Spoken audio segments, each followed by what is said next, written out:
અમરેલી જિલ્લાના જાફરાબાદ તાલુકાના બાબરકોટ ગામમાં ખેડૂત સંવાદ કાર્યક્રમનું ખાસ આયોજન કરવામાં આવ્યું। કાર્યક્રમમાં ગુજરાતભરમાં જાણીતા ગાંધીવાદી વિચારો ધરાવતા ખેડૂત નેતા અને સદભાવના ટ્રસ્ટ હોસ્પિટલના ચેરમેન ડોક્ટર કનુ કડસરિયા સાહેબે ગામના લોકોને માર્ગદર્શન આપ્યું।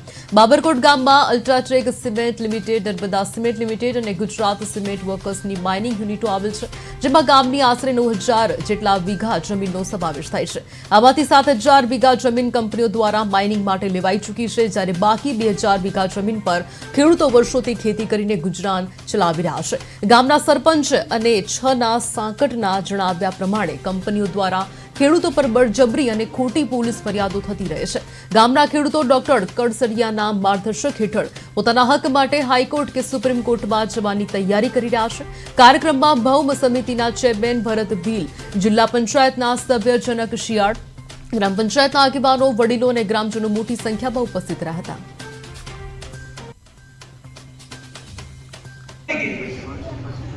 એને જે માઇનિંગ માટે લીધી એ ડૂબમાં જાય છે, ડૂબમાં ના જાય ને સિંચાઈ થઈ તો પાછું એ જ એક અલગ વાત છે।